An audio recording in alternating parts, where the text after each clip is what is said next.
I want you to imagine something with me right now. Close your eyes if you can, or just soften your gaze and picture this. What if I told you that buried somewhere in the endless stream of thoughts running through your mind today, yesterday, last week, there was one single thought, one quiet sentence, that if you recognized it, if you claimed it, if you spoke it with absolute conviction just one time, your entire reality would begin to rearrange itself? Not tomorrow, not someday, right now, in this very moment. You'd probably think I was exaggerating. You'd wonder what kind of mystical nonsense I'm peddling. But here's what I know after spending decades studying the unseen laws that govern your mind and the world around you. Your subconscious mind doesn't distinguish between what you call real and what you call imagination. It only knows what you accept as true. And when you speak a truth with the full force of belief behind it, when every fiber of your being aligns with that statement, your subconscious has no choice but to accept it as an order, as a command, as the new blueprint for your experience. Most people go through their entire lives never understanding this power.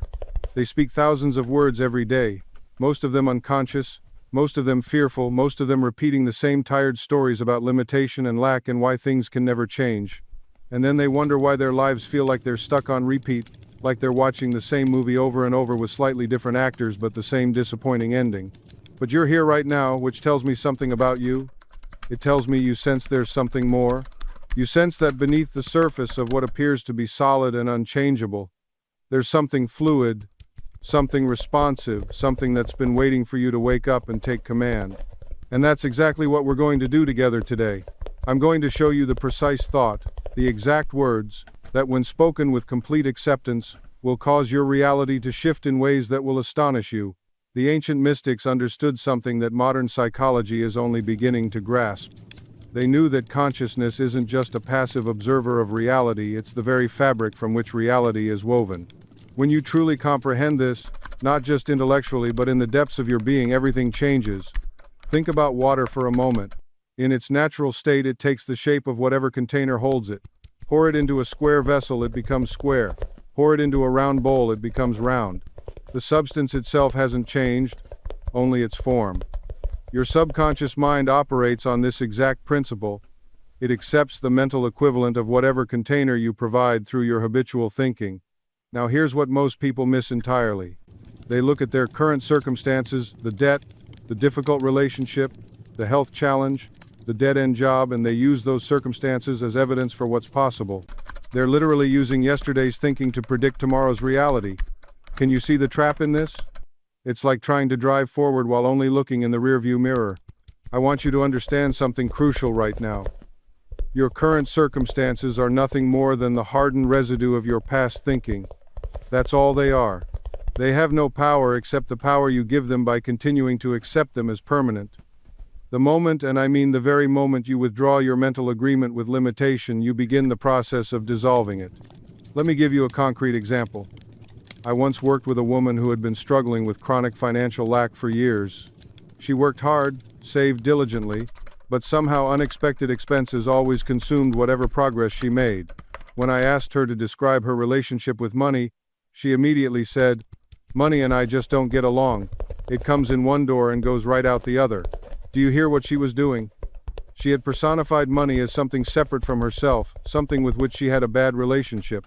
More critically, she had crafted a perfect mental image of money flowing through her life without staying, and her subconscious mind, being the faithful servant it is, made sure her outer world matched that inner conviction perfectly.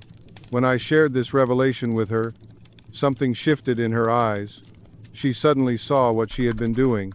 She wasn't just thinking negative thoughts about money, she was holding a complete, detailed blueprint of financial instability in her mind, and her subconscious was building her life according to that exact specification. This is what most people miss about the law of mind.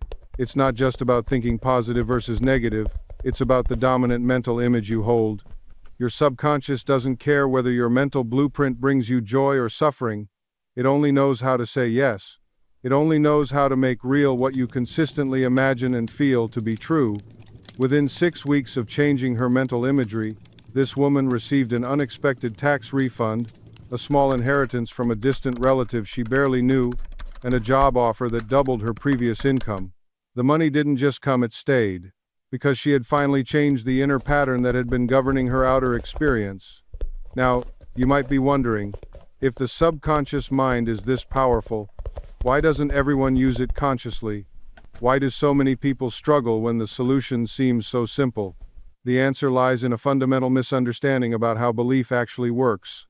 Most people think they believe something when they intellectually accept it. They say, "Yes, I believe I can be successful." But intellectual acceptance is not belief in the sense that moves the subconscious mind. True belief is acceptance by the subconscious. It's when an idea becomes so familiar, so natural to your inner conversation that you no longer question it. You don't try to believe it, you simply assume it's true, the same way you assume the sun will rise tomorrow. Think about something you genuinely believe without effort. Perhaps you believe you're good at a particular skill. Notice how you don't have to convince yourself of this daily. You don't wake up and recite affirmations about it, you just know it. That knowing lives beneath your conscious awareness, and because of that it expresses automatically in your actions and results. That's the state of consciousness we're aiming for when we talk about truly changing your relationship with money. Not the surface-level repetition of words you don't believe. Not the forced visualization that feels like pretending. But the deep inner shift where your subconscious mind accepts a new truth about who you are and what you're worth. And here's where most people stumble. They treat the subconscious mind like it's some magical genie that grants wishes if you say the right words 3 times before bed. That's not how it works. Your subconscious doesn't respond to words alone, it responds to feeling, to conviction, to the emotional tone behind the thought. You can say, "I am wealthy" 1,000 times, but if every time you say it, there's a quiet whisper underneath that says, "Yeah, right," then guess which message your subconscious is receiving? The whisper. Because that's where the feeling is. That's where the belief lives. Your subconscious mind accepts what you feel to be true, not what you wish were true. This is why affirmations fail for so many people. They're trying to overwrite a deeply held belief with surface-level repetition. It's like trying to paint over rust without treating the metal underneath. The rust just comes back through. So what do we do instead? We go deeper. We work with the feeling state first. We cultivate the inner experience of the thing we desire before we ever see it in the outer world. Let me give you a practical example. Suppose you want to attract a specific sum of money, let's say $10,000. Most people immediately start affirming "I have $10,000" while simultaneously checking their bank account and feeling the lack. They're trying to leap from one state of consciousness to another without building the bridge. This is why Murphy emphasized what he called the feeling of the wish fulfilled. You don't try to convince yourself that you already have the money when every sensory input contradicts that. Instead, you cultivate the emotional state, the consciousness, the feeling that would naturally accompany having that money. What would it feel like to have financial security? Perhaps it's a sense of relief, a lightness in your chest, the ability to breathe deeply without that constant underlying anxiety about bills. Maybe it's the quiet confidence of knowing you can handle whatever comes. These feelings, these states of consciousness, are what you practice. And here's where it gets fascinating. When you genuinely embody that state, even for brief periods, your subconscious begins to accept it as true. Not because you're lying to yourself, but because consciousness is primary. The feeling is real, even if the physical manifestation hasn't appeared yet. Your subconscious doesn't distinguish between a real experience and a vividly imagined one accompanied by genuine feeling. This has been demonstrated in neuroscience. When you imagine something with emotional intensity, your brain fires many of the same neural pathways as it would during the actual experience. So you're not pretending, you're not engaging in positive thinking, you're practicing a state of consciousness. You're training yourself to inhabit the feeling of your wish fulfilled, even if only for a few minutes during meditation or just before sleep.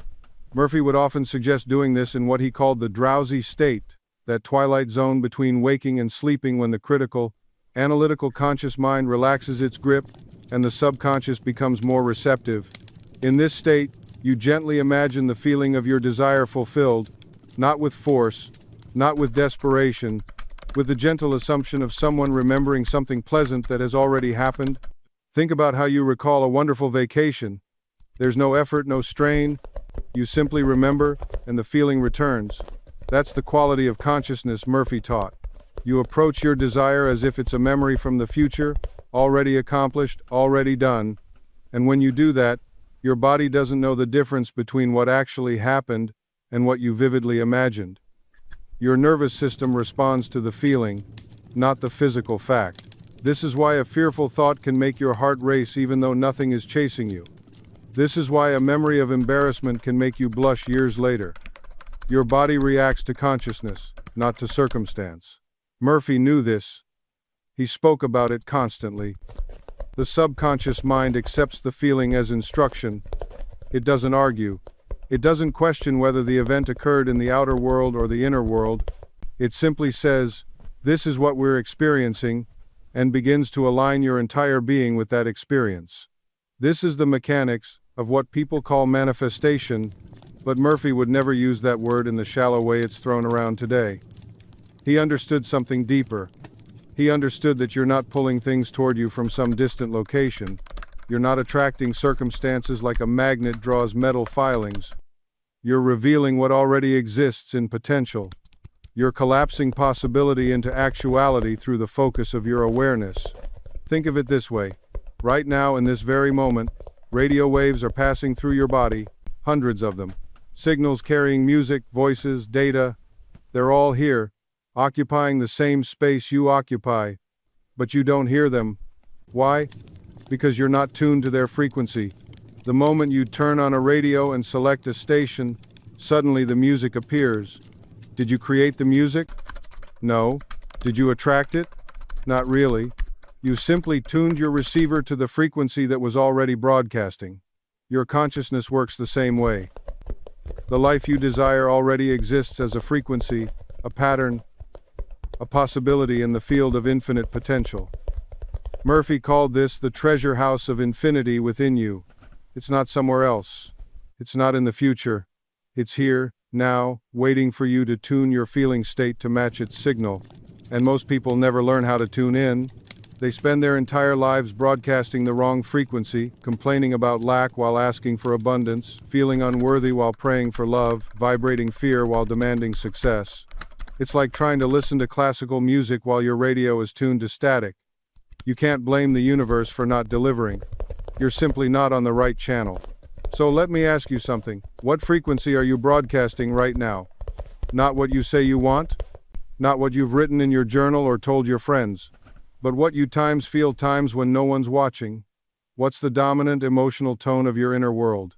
Because that's what's ordering your experience.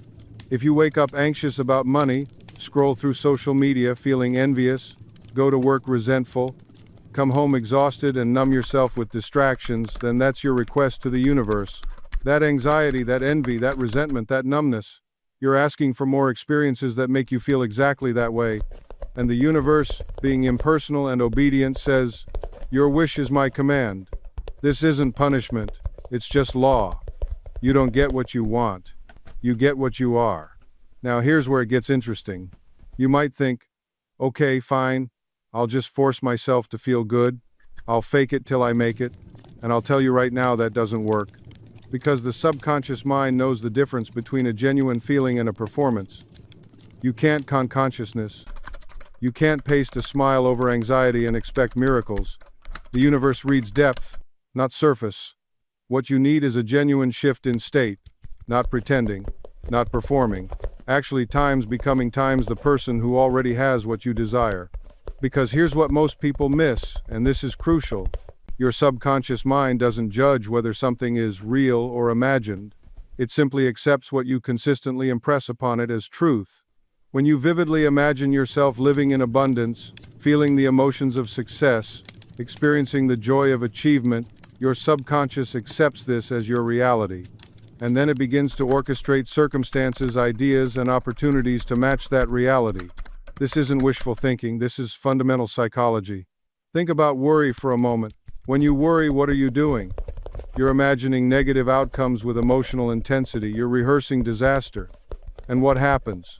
That worry creates tension, anxiety, and often manifests the very thing you feared. Worry is negative goal setting. It's faith in reverse. Now flip that process. Instead of rehearsing disaster, you rehearse triumph. Instead of feeling the emotions of failure, you feel the emotions of success. With the same intensity, the same conviction, the same repetition, your subconscious doesn't care which direction you point it. It simply amplifies whatever you consistently feed it. I worked with a woman who desperately wanted to heal a relationship with her estranged daughter. For years, she replayed their arguments, imagined continued rejection, felt the pain of separation over and over.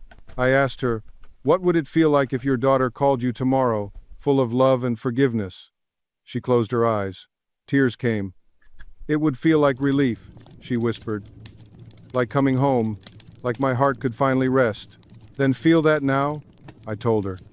"Every night before sleep, imagine that phone call, hear her voice. Feel that embrace. Feel your heart at rest. Make it so real that your body responds." She did this faithfully. Not once, not twice, every single night for 3 weeks. And on the 21st night, he called me. His voice was different, lighter. He said, "I don't know what's happening, but I woke up this morning and for the first time in months, I didn't feel that crushing weight on my chest. I actually wanted to get out of bed." 2 weeks later, he got the call for an interview. A month after that, he was employed. But here's what he told me that still gives me chills. The job came, yes, but what changed first was me. I stopped being that desperate, anxious version of myself. I became the person who already had what he needed. You see, that's the real magic of this technique. It's not just about getting things. It's about becoming someone different, someone who vibrates at a different frequency, someone who lives in a different reality. And reality? Reality is far more flexible than you've been taught. Your subconscious mind doesn't distinguish between a vividly imagined experience and a real one. This isn't mysticism. This is neuroscience. When you imagine something with emotional intensity and sensory detail, your brain fires the same neural pathways as if it were actually happening. You're literally rewiring yourself. Every night, as you slip into that drowsy state, you have access to the most powerful creative force in the universe, your own subconscious mind. It controls everything. Your habits, your beliefs, your automatic responses, your emotional patterns, even your physical health. And in those moments before sleep, the gate is open. The critical, doubting, analytical conscious mind steps aside. The bouncer goes on break. And whatever you impress upon your subconscious mind in that state, it accepts it, completely, without question, without argument. This is why it works. This is why a woman in debt can become debt-free, why a man without prospects can find opportunity, why someone broken can become whole. Not through force, not through struggle, but through the gentle, persistent repetition of a new inner reality. So let me ask you, what scene are you going to construct tonight? What conversation will you have in the silence before sleep? What version of yourself will you become in that sacred theater of imagination? Because here's what most people don't realize. Your subconscious mind doesn't distinguish between a vividly imagined experience and a real one. To your deeper mind, if you feel it, if you see it, if you experience it with emotional intensity, it is real. This is why a nightmare can wake you with your heart pounding, your body covered in sweat. Nothing actually happened. You were safe in your bed the entire time, but your subconscious responded to the imagined threat as though it were physically present. Now, if fear and worry can produce such powerful physical reactions, what do you think sustained feelings of joy, accomplishment, and fulfillment can create? The answer is, they create the conditions for those experiences to manifest in your outer world. I've watched this principle work in the most practical ways imaginable. I knew a woman who was struggling financially, working 2 jobs, barely making ends meet. Every night, as she lay down to sleep, she would imagine herself opening her mailbox and finding a check. Not with desperation, not with anxiety, but with the calm feeling of natural expectation. She would feel the envelope in her hand, see her name on the check, experience the relief and gratitude of having more than enough. She did this consistently for 3 weeks. Then something unexpected happened. A company she had worked for years earlier contacted her about an accounting error. They had underpaid her pension contributions. The check she received was almost exactly the amount she had been imagining. Coincidence? Perhaps. But I've seen too many coincidences to believe in them anymore. The universe responds to assumption. When you assume something is true in your imagination and feel it is real, you set creative forces in motion that arrange circumstances to match your inner conviction. This isn't magic. This is law. The same law that governs the growth of a seed into a tree governs the growth of your mental images into physical reality. And just as you don't need to understand botany to grow a garden, you don't need to understand quantum physics to use this law. You simply need to accept it, apply it, and allow it to work through you. Your subconscious mind doesn't argue. It doesn't question whether your desire is realistic or unrealistic. It simply accepts the impression you give it and begins to work on it. This is why worry is so dangerous. When you worry, you're impressing your subconscious with images of what you don't want, and your faithful servant goes to work making that a reality. Think about that for a moment. Every time you rehearse a fearful conversation in your mind, every time you imagine the worst-case scenario, every time you play out a scene of failure or rejection, you're giving your subconscious mind a blueprint, and it will build according to that blueprint with the same precision and dedication it would use to build your dreams. This is the critical understanding most people miss. They pray for success while imagining failure. They affirm abundance while feeling lack. They declare confidence while rehearsing embarrassment in their minds. And then they wonder why nothing changes. You cannot serve two masters. You cannot impress your subconscious with contradictory images and expect coherent results. You must choose. And you must choose consistently. I'm not saying you'll never have a negative thought. We're human. Doubts will come. Fears will surface. Old patterns will try to reassert themselves. But here's what you must understand. A single negative thought has no power unless you dwell on it, unless you accept it, unless you water it with your attention and emotion. When a negative thought appears, acknowledge it without resistance. Say to yourself, "That's just an old pattern. It has no power over me." Then gently redirect your attention to the image you want to impress on your subconscious. Replace the unwanted thought with the desired one. Do this consistently and you'll find that the negative thoughts lose their grip. This is mental discipline. Not suppression, but substitution. Not fighting darkness, but turning on the light. When someone criticizes you, your old conditioning wants to replay their words endlessly. You'll never succeed. You're not good enough. Who do you think you are? These phrases loop like a broken record in your mental atmosphere. But here's where your power lies. You can change the record. The moment you catch yourself replaying criticism, immediately switch to a new internal dialogue. I am equipped with everything I need. I am growing stronger every day. My subconscious mind is leading me to perfect, right action. This isn't denial. This isn't pretending the criticism doesn't exist.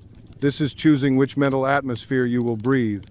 A student once told me she lost a job opportunity and couldn't stop replaying the rejection.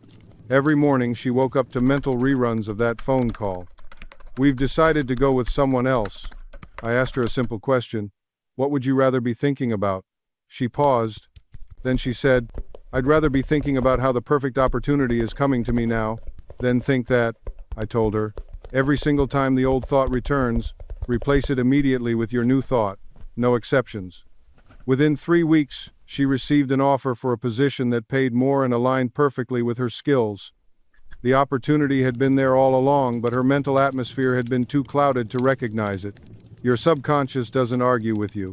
It doesn't debate whether your thoughts are reasonable. It simply accepts what you consistently impress upon it and works to make it real in your experience. This is why your mental discipline isn't just important, it's everything. You cannot afford to be casual about what you allow to dominate your inner conversations. Your future is literally being constructed from the thoughts you entertain most frequently. Think of your mind as a garden. Every thought is a seed. Worry is a seed. Fear is a seed. But so is faith. So is expectation of good. So is trust in infinite intelligence. Which seeds are you watering daily? Because here's what most people get wrong about this process. They think affirmations and faith are about convincing themselves of something that isn't true. They think it's self-deception, positive thinking run amok, fantasy dressed up as spirituality. That's not what this is at all.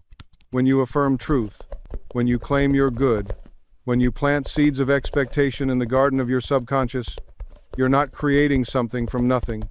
You're not pretending. You're recognizing what already exists in the infinite storehouse of possibility. You're aligning yourself with the abundance that is your birthright. The universe isn't a miser. Infinite intelligence doesn't play favorites. The creative power that formed galaxies and mountains and oceans doesn't suddenly become stingy when it comes to your particular life. The same force that grows an oak tree from an acorn wants to grow your dreams into reality. But you have to cooperate with the process. You have to become a willing participant in your own transformation. Think about electricity for a moment. It flows through the wires in your home constantly. It powers your lights, your appliances, your devices. But if you never flip the switch, if you never plug anything in, that electricity remains unused potential. The power is there. The capacity is there. But nothing happens until you engage with it properly. Your subconscious mind is the same way. Infinite intelligence is broadcasting all the time, offering all the wisdom, all the creativity, all the solutions you could ever need. But if you're tuned to the wrong frequency, if your mental dial is stuck on worry and doubt and limitation, you won't receive the transmission. The good news? You can change the channel anytime you want. Right now, in this very moment, you can decide to tune in to a different station. You can choose to entertain thoughts of abundance instead of thoughts of lack. You can replace anxiety with expectation. You can swap complaint for gratitude. This is not wishful thinking, this is conscious creation. This is you taking back the reins of your inner world, and when you do that, your outer world has no choice but to fall in line. Now, some of you might be thinking, but wait, I've tried positive thinking before. I tried affirmations. I visualized. And nothing changed. Let me tell you why. It's because you were using your conscious mind to repeat words, but your subconscious mind was shouting louder with doubt and disbelief. You were saying, I am wealthy, while your subconscious was screaming, this is nonsense, you're broke. And guess which one won? The subconscious always wins. Always. Because it's deeper, it's older, it's more powerful. Your subconscious is the foundation, and your conscious mind is the surface layer. You can paint the surface all you want, but if the foundation is cracked, the whole structure will crumble. That's why affirmations alone don't work for most people. They're trying to override years, sometimes decades, of conditioning with a few minutes of positive statements. It's like trying to dam a river with pebbles. The river is too strong. The current is too fast. But here's the good news. You don't need to fight the river. You need to redirect it. You need to work with your subconscious, not against it. And that requires a different approach. It requires feeling, not just thinking. It requires belief, not just repetition. It requires you to enter a state where your conscious mind steps aside and your subconscious mind becomes receptive. This is where most people fail. They try to change their lives from the outside in. They try to force change through willpower and discipline. And yes, willpower has its place. But willpower is exhausting. It's limited. It runs out. Your subconscious, on the other hand, never gets tired. It works while you sleep. It works while you eat. It works every single second of every single day. So why would you rely on the weaker force when you have access to the stronger one? Here's the real secret most people never grasp. They think conscious effort means spiritual power. They believe that the more they worry, the more they plan, the more they micromanage every detail, the more control they have. But that's backwards. That's precisely backwards. Your conscious mind is limited. It can only hold one thought at a time. It gets tired. It gets distracted. It second guesses itself constantly, but your subconscious? It's handling millions of processes simultaneously right now without you even knowing it. It's regulating your heartbeat, filtering sensory input, storing memories, running programs you installed years ago, and yes, manifesting your reality based on whatever you've impressed upon it. When you consciously force and strain, you're actually blocking the subconscious from doing its work. You're like someone standing over a seed you just planted, digging it up every hour to check if it's growing yet. The interference itself prevents the natural process. I want you to think about learning to ride a bicycle. Remember that? At first, your conscious mind was involved in every tiny movement. Balance here, pedal there, don't fall, watch where you're going, keep the handlebars straight. It was exhausting. You probably fell dozens of times. But then something shifted. The skill moved from your conscious effort into your subconscious competence. Suddenly, you could ride without thinking about it. You could have a conversation while riding. You could navigate complex paths effortlessly. That's when you became truly skilled, not when you were consciously forcing every movement, but when you released it to the automatic intelligence within you. The same principle applies to manifestation. When you consciously obsess over your desire, when you desperately check for signs every 5 minutes, when you anxiously wonder if it's working, you're operating from the weaker force. You're digging up the seed. But when you impress your desire upon your subconscious with feeling, then release it with trust, you activate the stronger force. The infinite intelligence that knows exactly how to bring your desire into manifestation. Now, here's where most people stumble. They think releasing means giving up. They think letting go means they don't care anymore. But that's not what release means at all. Release is the opposite of resignation. Resignation says, I guess it's not going to happen. Release says, it's already done in consciousness. Now I allow the universe to deliver it in its perfect way and timing. Think about ordering something online. Once you click that purchase button, you don't sit there refreshing the screen every 10 seconds wondering where your package is. You don't call the company every hour demanding to know its exact location. You ordered it, you received confirmation, and now you go about your life knowing it's on its way. That's release, that's trust, that's the mental state that allows manifestation to occur naturally and effortlessly. Your subconscious mind doesn't respond to force, it doesn't respond to desperation, it responds to conviction, to the feeling of already having what you desire. When you plant that seed with emotion, when you water it with gratitude and faith, it has no choice but to grow. That's the law. And here's something profound that Dr. Murphy emphasized repeatedly. The time it takes for your desire to manifest isn't about the difficulty of what you're asking for. It's about your level of conviction and the depth of your subconscious acceptance. A small desire filled with doubt can take years. A seemingly impossible desire accepted with absolute faith can manifest in days. It's not the size of the desire that matters, it's the size of your belief. I've seen people manifest $20 after weeks of worry and struggle. I've also seen people manifest $20,000 in days because their consciousness was clear, their acceptance was complete, and their release was total. The universe doesn't grade your desires on a difficulty scale. To infinite intelligence, manifesting a parking space or manifesting a mansion requires the same creative power. The only difference is in your mind, in your acceptance, in your belief that you can have it. Your subconscious doesn't know the difference between a penny and $1 million. It only knows the feeling you give it, the conviction you impress upon it. When you pray for something small, you accept it easily. There's no resistance. You simply know it will happen. That's the secret. That's the state you must bring to every desire, no matter how grand. I've seen people demonstrate this truth in remarkable ways. A woman once came to me desperate for a new home. She had very little money, and every logical door seemed closed. I told her what I'm telling you now: stop measuring your desire against your current circumstances. Your three-dimensional reality is simply the outpicturing of your habitual thinking. Change the inner, and the outer must follow. She began to practice the feeling of already living in her ideal home. Every night before sleep, she would feel herself walking through spacious rooms, touching beautiful furniture, looking out windows at a lovely garden. She didn't worry about how it would happen. She didn't calculate mortgages or savings accounts in those moments. She simply felt the reality of it, and she felt gratitude for what her subconscious was already arranging. Within 3 months, a series of events unfolded that she could never have orchestrated consciously. A distant relative she barely knew passed away and left her a substantial sum. A property came on the market at exactly the right time. Doors opened that had been invisible to her logical mind.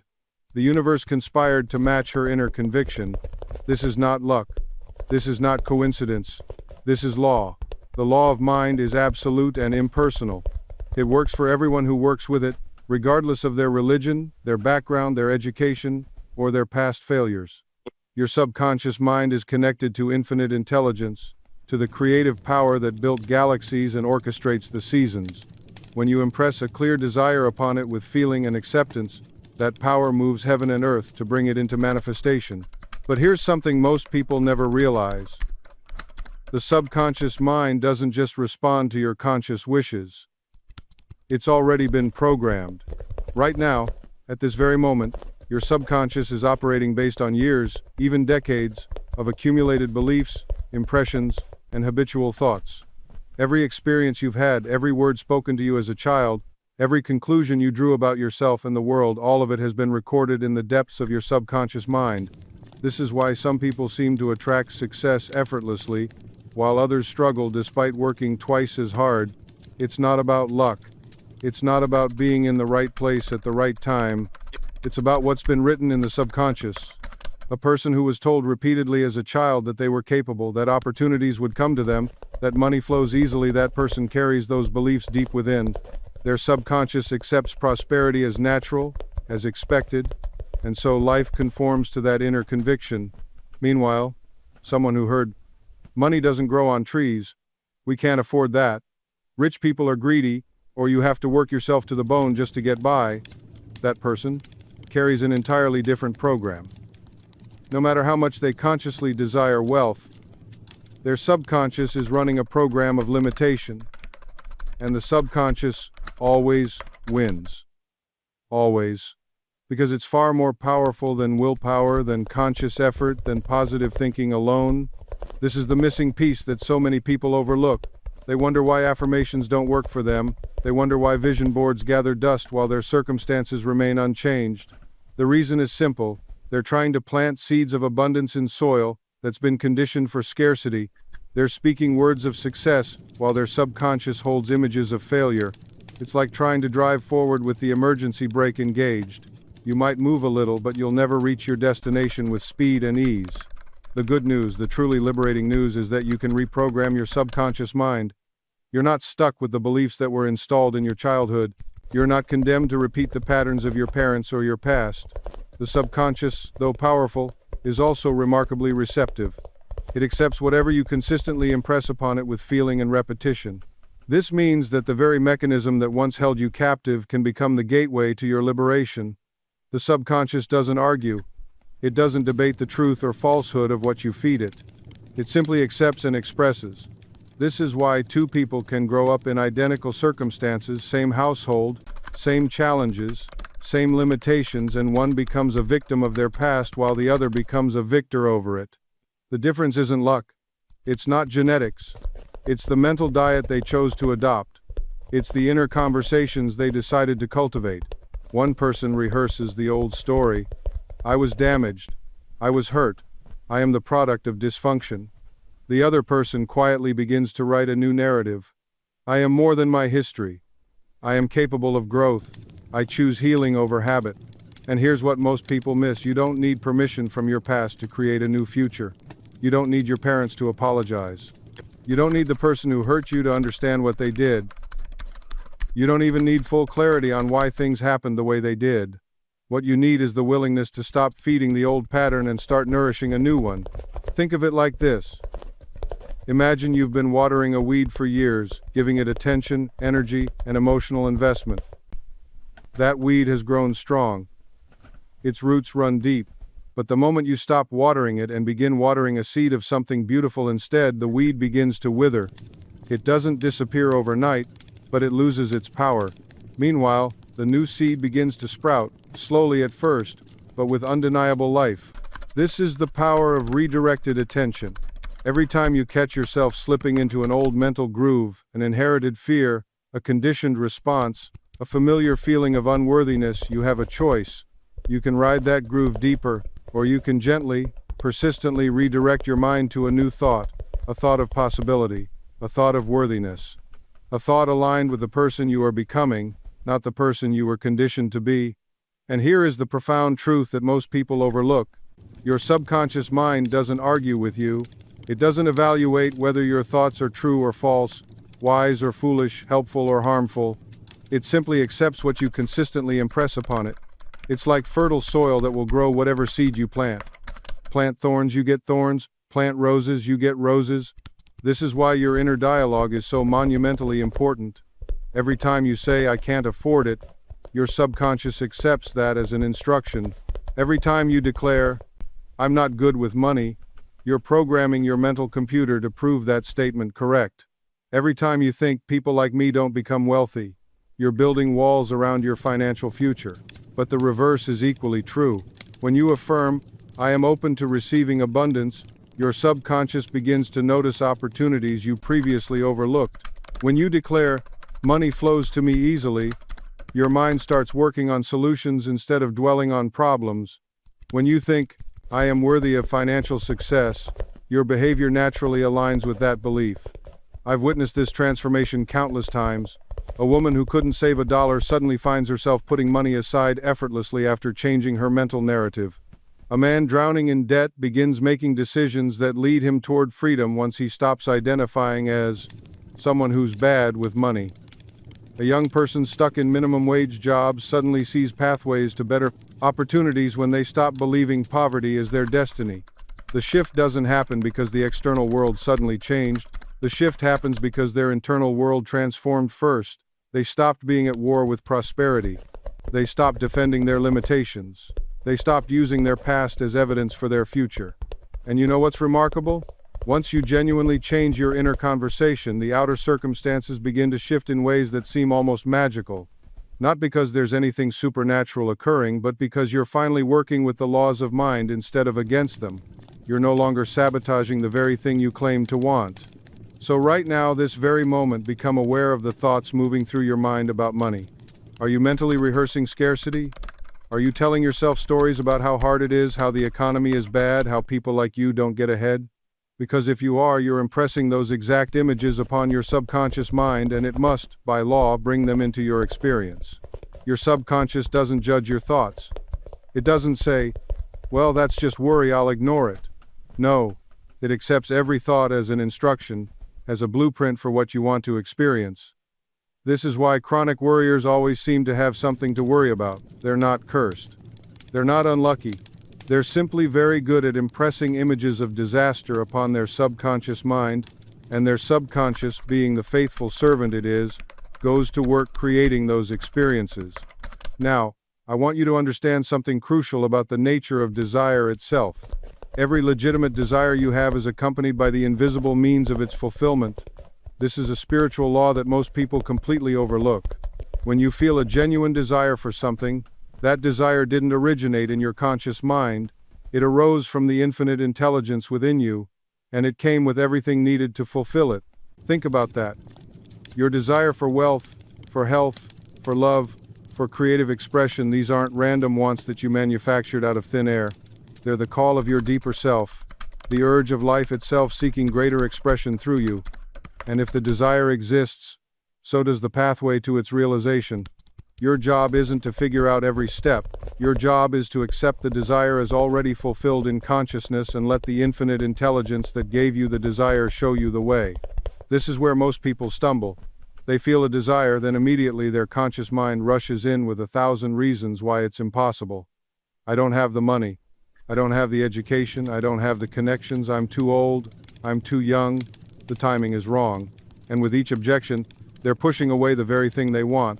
They're arguing for their limitations, and the universe has no choice but to agree with them.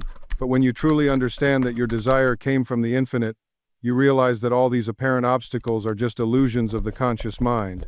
Think about a seed that falls into the soil. Does the seed look around and say, well, I don't see any evidence of a tree yet, so I guess I'll just stay a seed? Of course not. The seed contains within itself the entire blueprint of the mighty oak. It doesn't argue with the process. It doesn't create mental obstacles. It simply unfolds according to the intelligence that's already within it. Your desire works the same way. When that wish arose in your consciousness, it brought with it all the intelligence, all the power, and all the resources needed for its fulfillment. But here's what most people do. They take that seed of desire and they keep digging it up to check if it's growing. They worry it to death. They smother it with doubt. They drown it in fear. I remember a woman who came to me years ago. She desperately wanted to reconcile with her daughter after years of estrangement, but every time we talked, she had a new reason why it was impossible. She's too angry. Too much time has passed. She's moved too far away. She probably doesn't even think about me anymore. I finally stopped her and said, do you want to be right about why it can't happen? Or do you want your daughter back in your life? That question changed everything for her. She realized she had been more committed to her story of impossibility than to her desire for reunion.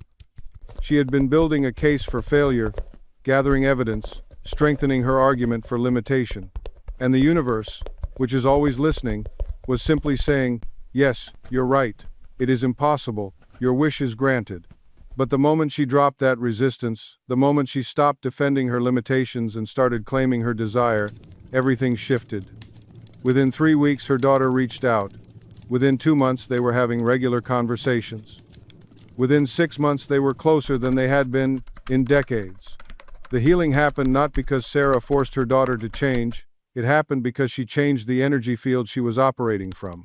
She stopped being the anxious, guilt-ridden mother desperately reaching out. She became the peaceful, loving presence that her daughter's soul remembered and missed. This is what I mean when I say your subconscious doesn't just change you, it changes the entire electromagnetic signature you're broadcasting into the world. And people respond to that frequency whether they consciously understand it or not. Let's get even more practical with this. I want you to think about someone in your life right now. Someone you've been struggling with. Maybe it's a romantic partner. Maybe it's a boss. Maybe it's a friend who's been distant. Maybe it's a family member you haven't spoken to in years. Here's what I want you to understand. Every time you think about this person with frustration, anxiety, resentment, or fear, you are literally programming your subconscious mind to create more of that dynamic. You are instructing your deeper consciousness to maintain the separation, the conflict, the distance. Your subconscious takes every thought as an instruction. When you think, "They never listen to me," your subconscious says, "Understood." Create more experiences where they don't listen. When you think, "This relationship is falling apart," your subconscious says, "Got it." Initiate falling apart sequence. It sounds harsh, but it's also incredibly empowering. Because if your thoughts have been creating the problem, then new thoughts can create the solution. This is where the technique becomes absolutely crucial. You cannot just think positive thoughts on the surface while your subconscious remains programmed with the old pattern. That's like trying to run new software on a computer that's still running the old operating system. There will be conflict, there will be malfunction. You need to access the programming level. You need to reach the subconscious directly. And the most powerful time to do this is in that drowsy state right before sleep, when your conscious mind releases its grip and your subconscious becomes receptive to new instructions. Here's the exact process I want you to use tonight. Get comfortable in your bed. Close your eyes, take a few deep breaths, and let your body relax completely. As you feel yourself getting drowsy, bring to mind the person you want to heal the relationship with. But here's the key: don't think about the problems. Don't replay the arguments. Don't rehearse what you wish you had said or what you hope they'll do differently. Instead, fill your mind with the feeling of harmony restored. See yourself and this person laughing together. Feel the warmth of mutual understanding. Imagine a conversation where both of you are relaxed, open, kind. You don't need to know how times this will happen. You don't need to script the exact words or engineer the circumstances. Your job is simply to impress upon your subconscious the times end result times you desire, and the subconscious will move heaven and earth to bring it about. I've seen this work in the most seemingly impossible situations. A woman who hadn't spoken to her sister in 12 years impressed the feeling of reconciliation into her mind every night before sleep. Within 3 weeks, her sister reached out. Not because of manipulation, not because of guilt, but because something shifted in the invisible realm where all minds are connected. A man used this technique with a hostile coworker who had been undermining him for months. Instead of fighting back or complaining to management, he simply held the mental image of this person treating him with respect and cooperation. Within days, the coworker's attitude began to change. Within weeks, they were working together productively. This isn't magic, this is law. The law of mind. When you change your inner conversation, you change your outer experience. Now, let me address something important. Some of you might be thinking, "But Joseph, what if the other person is truly toxic? What if they're abusive or harmful? Should I still try to heal the relationship?" Listen carefully. This principle is not about staying in harmful situations. It's not about accepting mistreatment or tolerating abuse. Wisdom requires discernment. Sometimes, the healing you seek isn't reconciliation, it's release. Sometimes the harmony you desire isn't renewed closeness, it's peaceful distance. And that's perfectly valid.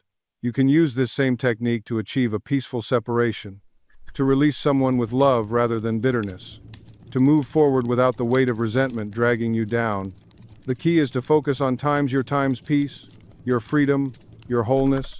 Impress upon your subconscious, "I am free from this relationship in a harmonious way. We both move forward in peace. There is no bitterness between us, only release and blessing." Do this consistently, and watch how the situation resolves itself with far less drama and pain than you imagined possible. Your subconscious mind doesn't fight or force. It arranges circumstances, shifts energies, and opens doors that logic cannot see. You may find they suddenly become less interested. You may notice they start pulling away on their own. Or perhaps a conversation happens naturally where both of you acknowledge what you've been feeling but haven't said. Sometimes the most miraculous dissolutions are the quietest ones. Now let's address another powerful block many people face: the fear of being alone. This fear keeps countless people trapped in relationships that have long since died. They stay not because they're happy, but because the unknown feels more terrifying than the known misery. Listen carefully. Your subconscious mind abhors a vacuum. When you truly release what no longer serves you, life rushes in to fill that space with something better. But you must create the space first. You cannot receive the new while clutching desperately to the old. The fear of loneliness is, at its core, a belief in scarcity. It says, this person may be wrong for me, but they're all I have. What if no one else ever wants me? What if I end up alone forever? This is your conscious mind catastrophizing based on fear, not faith. Your subconscious mind knows a different truth. You are never truly alone. You are always connected to the infinite intelligence that created you. And when you align with your true good, the right people, circumstances, and experiences flow naturally into your life. I want you to do something right now. Close your eyes for just a moment and imagine yourself 6 months after leaving this relationship. See yourself genuinely happy. Not pretending, not distracting yourself, but deeply content. See yourself laughing with friends, pursuing passions you'd neglected, feeling lighter, freer, more yourself than you've felt in years. See yourself perhaps meeting someone new, someone whose values align with yours, someone who adds to your life rather than draining it. Or see yourself gloriously single, discovering layers of yourself you never knew existed. This vision is not fantasy, it's a preview of what's waiting for you on the other side of fear. Your subconscious responds powerfully to vivid, emotionally charged mental images. When you repeatedly visualize your life after release, with feeling and conviction, you activate the law that brings it into manifestation.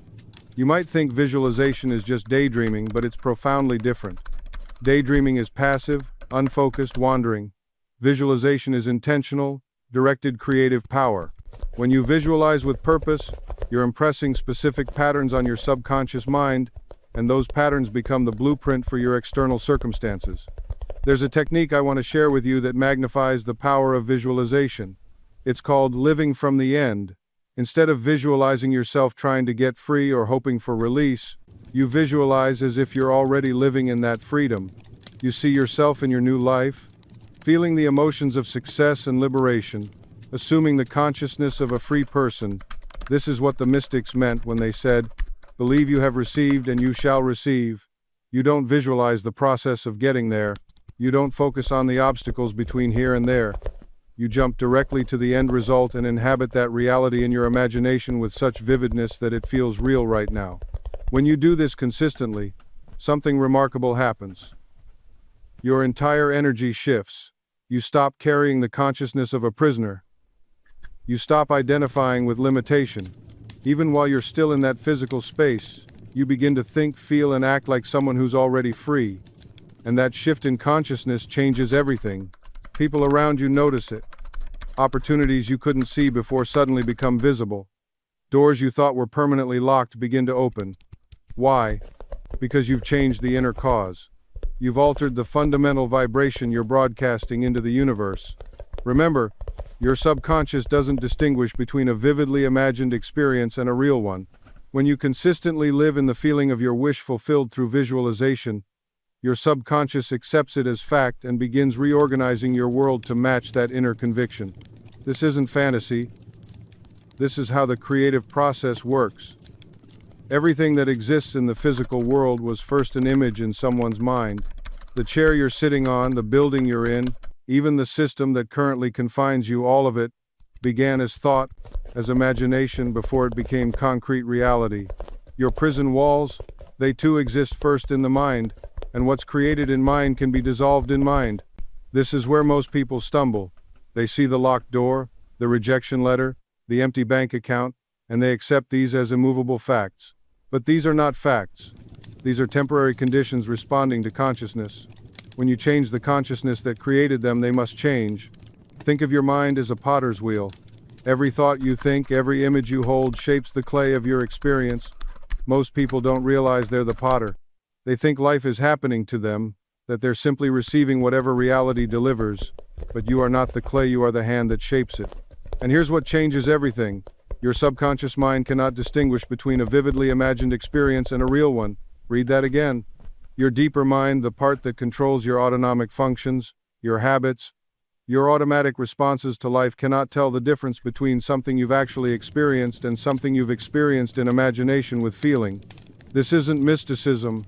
This is documented in countless studies. When athletes visualize their performance, the same neural pathways fire as when they physically perform. When you imagine biting into a lemon, your mouth waters, your body responds to an image. Your nervous system reacts to the mental image as if it were real. This is your leverage point. This is how you escape the matrix while still appearing to be in it. Every night before sleep, you have a golden opportunity. As you drift into that drowsy state, your conscious mind loosens its grip. The critical factor, that voice that says, "This is impossible, this is silly, who am I to dream this?" begins to fade, and in that space your subconscious becomes highly impressionable. This is when you impress upon it a new image, not of your current situation, not of the prison, but of your desired end. You feel yourself already free. You hear the congratulations. You feel the relief, the joy, the naturalness of living from your answer. This is not fantasy. This is not pretending something false. This is aligning your inner speech and feeling with the truth you wish to embody. And when you do this consistently, your external world must conform. Let me share another simple yet profound example. A man desired to be seen as successful in his field, yet he was constantly passed over for opportunities. He came to understand that while he outwardly smiled and networked, his inner conversations were filled with doubt. They don't take me seriously. I'm not as established as the others. Why would they choose me? I instructed him to change nothing outwardly, but everything inwardly. From that day forward, whenever he thought of his work or met someone in his industry, he silently affirmed, "I am respected. My contributions are valued. Opportunities seek me out." Within weeks, the shift was undeniable. Invitations came. Collaborations formed. People began speaking to him differently, treating him with a deference that had previously been absent.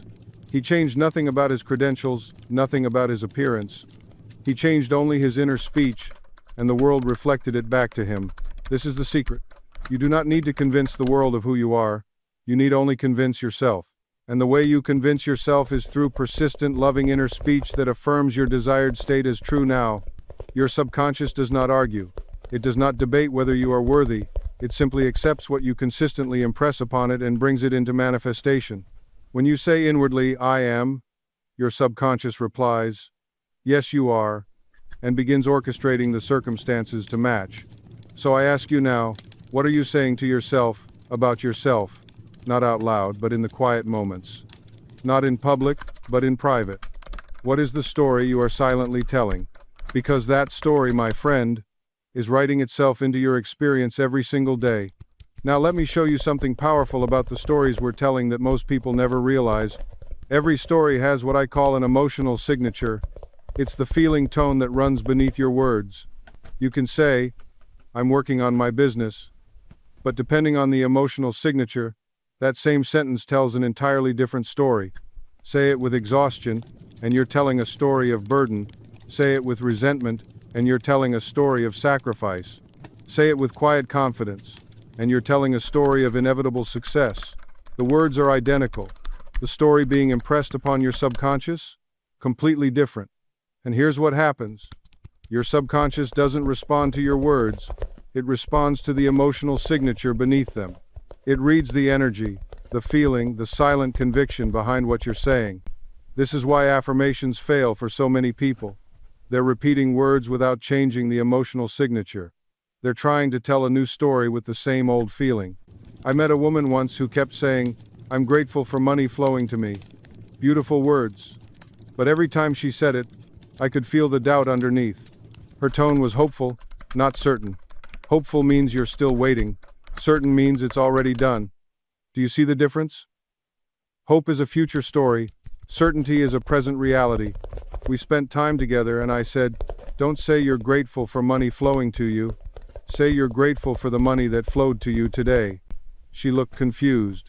But nothing came today, I smiled. Did you eat today? She nodded. Then money flowed? Did you sleep under a roof? She nodded again.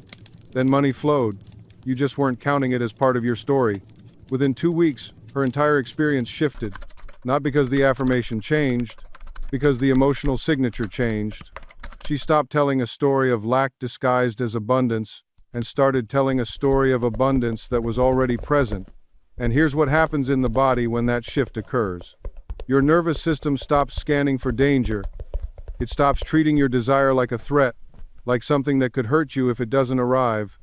Instead, it begins to relax into the frequency of having. Your breath deepens, your shoulders drop, the tension in your jaw releases. This isn't just poetic language, this is physiology. When you feel the reality of your desire as already present, your body stops producing stress hormones tied to lack. It stops flooding your system with cortisol and adrenaline every time you think about what you want. And in that calm, coherent state, your subconscious mind can finally do what it was designed to do. Arrange circumstances, draw opportunities, and align people and events in ways your conscious mind could never orchestrate. You become magnetic not because you're forcing anything, but because you're no longer repelling it. Think about the last time you desperately wanted someone to like you. A job interview maybe, a first date, a pitch to an investor. You wanted it so badly that you could feel the want radiating off you like heat. And what happened? They pulled back. They sensed the need, the desperation, the unspoken plea behind your words. Now think about the times when you showed up already whole, already valuable, already enough. You weren't performing. You weren't auditioning for approval. You were simply present, rooted in your own worth. And people leaned in. They wanted to be near that energy. They said yes, without you even having to ask. That's the difference between wanting and having energetically. The woman who got the money didn't become desperate or frantic as the days passed. She didn't add more affirmations, more vision boards, more techniques. She did the opposite. She simplified. She rested in the knowing. She lived as though the question was already answered, because in her inner world it was. And within 2 weeks the money came. Not from the source she expected, not in the way she imagined, but it came, precise to the dollar, in a way that felt natural and effortless. That's how the subconscious works when you stop interfering with demand and start cooperating with assumption. She didn't push. She didn't chase. She simply lived from the end, and the bridge of incidents appeared beneath her feet. Now, here's where people get tripped up. They think living in the end means ignoring the present. They think it means pretending everything is perfect while their world crumbles around them. That's not what this is. Living in the end doesn't mean denial, it means decision. You're not pretending the bills aren't there, you're deciding they're already handled, you're not ignoring the empty bank account. You're living from the consciousness of abundance, knowing the physical will follow the mental. There's a difference between fantasy and faith. Fantasy is escape, faith is foundation. When you truly live in the end, you feel relief, not tension, not strain, not the desperate hope that maybe, possibly, if you're lucky, it might work out. You feel done, complete, fulfilled now. That's the signal your subconscious understands. That's the frequency it responds to. I remember a man who wanted to heal a relationship with his brother. They hadn't spoken in 7 years. Pride, resentment, old wounds, all the usual stories. He asked me what to do, and I told him what I'm telling you. Assume the end. Live from reconciliation, not toward it. Every night before sleep, he would imagine his brother calling him. Not just see it, but feel it. The relief. The warmth. The ease of conversation. He didn't rehearse what he would say. He didn't plan or strategize. He simply felt the wish fulfilled, night after night, until it became more real than the estrangement. 3 weeks later, his brother called. Out of nowhere. No special occasion. No mutual friend intervening. Just a call. And the conversation flowed exactly as he had imagined, natural, warm, healed. Not because he manipulated anything in the outer world, because he changed everything in the inner world, and the outer had no choice but to reflect it. That's the power you hold right now. In this moment, not tomorrow, not when conditions improve. Right now, you don't need a single thing to change externally before you begin to live from your wish fulfilled. You don't need permission. You don't need proof. You don't need anyone else to believe it. You just need to stop abandoning yourself, because that's what doubt is. It's self-abandonment. Every time you say, "But what if it doesn't work?" you're leaving the version of you that already has it. You're walking away from your own answered prayer. And I know how seductive doubt can be. It feels responsible. It feels realistic. It whispers, "I'm just being smart. I'm just protecting myself." But protection from what? From success? From joy? From the life you've been aching for? Doubt doesn't protect you. It paralyzes you. It keeps you locked in the same pattern, the same story, the same painful loop while calling it wisdom. Real wisdom is knowing that your inner state is the only thing that's ever mattered, that you've been creating all along unconsciously, and now you get to do it consciously. Now you get to choose. So let me ask you something. Right now, in this moment, who are you being? Not who you hope to become. Not who you'll be when things work out. Who are you being right now? Are you being the person who's still waiting, still hoping, still begging the universe for a sign? Or are you being the person who already knows, who already has it, who walks through life with that quiet, unshakable certainty? Because that person, that version of you, already exists. Not as a future possibility, as a present reality. You just have to stop interrupting the process with your doubt. You have to stop checking the 3D every 5 minutes like a nervous gambler checking the scoreboard. The game is won in your mind first. The evidence comes after, always after. And when it does come, you won't be surprised. You'll just smile and think, "Of course, I knew this was already done." That's the state, that's the wish fulfilled. That's where miracles become ordinary and the impossible becomes inevitable. When you live from this consciousness, you stop forcing. You stop chasing. You stop begging reality to change. You simply walk through your day as the person who already has what you desire. And reality, being infinitely flexible, rearranges itself to match. I've watched this happen over and over in my own life. The moments when everything clicked weren't the moments I worked harder. They were the moments I finally relaxed into knowing. There's a woman who came to one of my early lectures. She'd been unemployed for 8 months, savings gone, confidence shattered. She told me she'd sent out hundreds of resumes, nothing.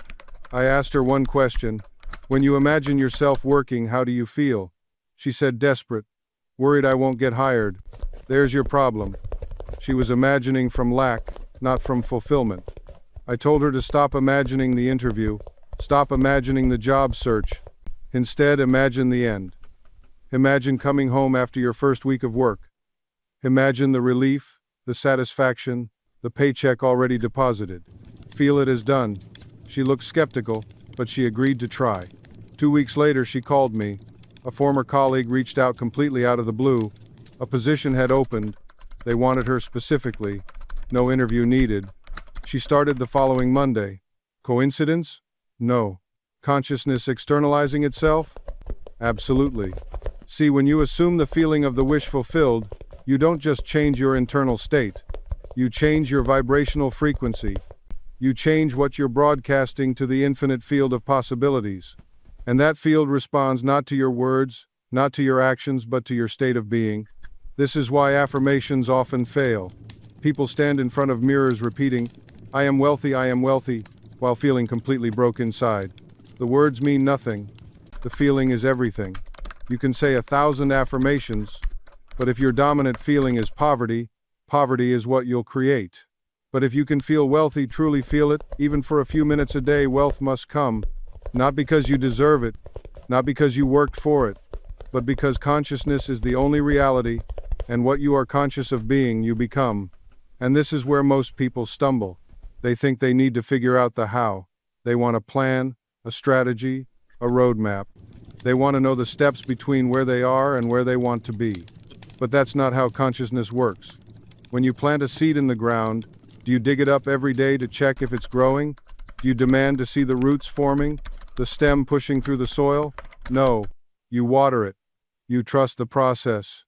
You know that beneath the surface, something is happening. Your assumption is the seed. Your persistence in that assumption is the water. And the manifestation? That's the inevitable harvest. I've seen people destroy their own manifestations by obsessing over the how. They assume they're wealthy, but then they constantly check their bank account, looking for evidence. They assume they're loved, but then they monitor their phone, waiting for the text message. They assume they're successful, but then they refresh their email, hungry for validation. Every time you do that, you're not living in the end. You're living in the lack. You're saying, I need proof before I can believe. But consciousness doesn't work that way. Belief comes first. Evidence comes second. Let me give you an example. A woman once came to me devastated because her marriage was falling apart. Her husband had become cold, distant, barely spoke to her. Every marriage counselor she'd visited told her the relationship was beyond repair. I asked her one question. Can you assume your marriage is already perfect? She looked at me like I was insane. How can I assume that? Look at the evidence. He doesn't even look at me anymore. That's the old story, I told her. Are you willing to write a new one? She was desperate enough to try. Every night before sleep, she would imagine her husband holding her, telling her he loved her, looking at her the way he used to. She didn't beg the universe. She didn't do affirmations all day. She simply lived in the feeling of being happily married. 3 weeks later, everything changed. Not because her husband suddenly decided to change, but because her consciousness changed, and her reality rearranged itself to match. Her husband started coming home earlier, not because she nagged or demanded or threatened, but because something in him responded to the shift in her. He became more present with the children. He started asking about her day. Small things, yes, but profound shifts that mirrored the transformation happening within her consciousness. This is the great secret that most people miss entirely. You don't change people by trying to change them. You change them by changing yourself. You change them by withdrawing your mental cooperation from their negative patterns. You change them by refusing to sustain the old story with your emotional energy and attention. Your subconscious mind is constantly broadcasting a signal. It's radiating a frequency based on your dominant mental and emotional patterns. And the people in your life, whether they realize it or not, are responding to that signal. When you change the signal, the response changes automatically. Think about it this way. If you've been broadcasting, my partner doesn't respect me, my partner takes me for granted, my partner doesn't appreciate me, then guess what? Your partner will continue playing that role perfectly. Not because they're inherently that way, but because you've cast them in that part and you keep handing them the script every single day with your thoughts, your expectations, your reactions. But the moment you change the broadcast, the moment you start affirming, my partner is loving, my partner is considerate, my partner cherishes me, something shifts in the invisible realm. The role changes, the script changes, and your partner, responding to this new frequency, begins to act differently. I've seen this work with difficult bosses, with rebellious children, with toxic friends, with impossible family members. The pattern is always the same. The person stops trying to change the other person and starts working on their own consciousness. They stop reacting. They stop complaining. They stop mentally rehearsing all the ways the other person is wrong. Instead, they begin to see the other person as they wish them to be. They speak to the other person in their mind with love and respect. They imagine conversations and interactions that reflect harmony and understanding. And then, almost like magic, but not magic at all, just law, the other person transforms. Sometimes quickly, sometimes gradually, but always inevitably. This is what I call the silent miracle, because nobody else sees what you're doing in the sanctuary of your own mind. Nobody knows that you've been faithfully, lovingly, persistently holding this person in the light of your subconscious wisdom. They only see the result, they only witness the change, and they call it coincidence, they call it luck. They say, oh, they finally came around, but you know different. You know what happened in the invisible realm first. I remember a woman who wrote to me about her teenage daughter. The relationship had become almost unbearable. Constant arguments. Slammed doors. Communication reduced to hostile silence. Every interaction was a battlefield, and she tried everything.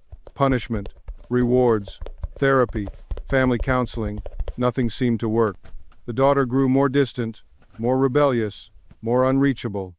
Then this woman came across this teaching, the idea that she could change the outer by changing the inner. At first she was skeptical. How could her thoughts change her daughter's behavior? But she was desperate. So she tried. Every night before sleep, instead of rehearsing the arguments of the day, instead of worrying about the future, she pictured her daughter differently. She saw her smiling, laughing. She imagined conversations where they actually listened to each other. She felt the warmth of connection she so desperately wanted. For weeks, nothing seemed to change. Her daughter was still hostile, still withdrawn. But this woman persisted. She held firm to her mental image. She refused to let the outer appearance dictate her inner conviction. And then, slowly, something shifted. Her daughter started staying in the room a few minutes longer. A slight softening in the tone of voice. A brief moment of eye contact. Small things, almost imperceptible, but real. Within 3 months, the transformation was undeniable. They were talking again. Really talking. The hostility had dissolved. The walls had come down. And her daughter, without knowing why, felt drawn to spend time with her mother again. The relationship was restored, not through force, not through manipulation, but through the silent, invisible, powerful work of the subconscious mind holding a new image until the outer had no choice but to conform. And this brings me to an essential truth that I want you to remember long after this moment ends. You don't have to see the entire staircase to take the first step. You don't need to know how it'll all work out.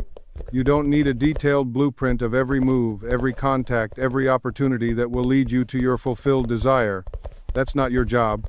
Your job is simply to assume the feeling of the wish fulfilled and to persist in that assumption until it hardens into fact. The how is none of your business. The how belongs to the infinite intelligence of your subconscious mind. When you plant a seed in the ground, you don't dig it up every day to check if it's growing. You don't demand that the seed explain to you how it will become a tree. You trust the invisible process. You trust that beneath the surface, in the darkness of the soil, something miraculous is taking place. And so it is with your desires. When you impress your subconscious mind with the feeling of your wish fulfilled, you set into motion forces that are beyond your conscious comprehension. Doors begin to open that you didn't even know existed. People come into your life at exactly the right moment. Circumstances arrange themselves in ways that seem almost magical. And you look back and you realize this wasn't luck. This wasn't coincidence. This was law. The law of your own consciousness. I have seen people worry themselves sick trying to figure out how their desire will come to pass. They lie awake at night, making plans, calculating possibilities, mapping out strategies, and all the while they are delaying their own good. Because the more you focus on the how, the more you are admitting that you don't already have it, and the subconscious mind takes that as your instruction. So let me say this as clearly as I can. Stop trying to figure out how. Stop searching for the path. Simply live in the end. Feel it now. Assume it now. Act as though it were already true now. And the how will reveal itself in ways that will astonish you. The bridge of incidents will form beneath your feet as you walk in faith.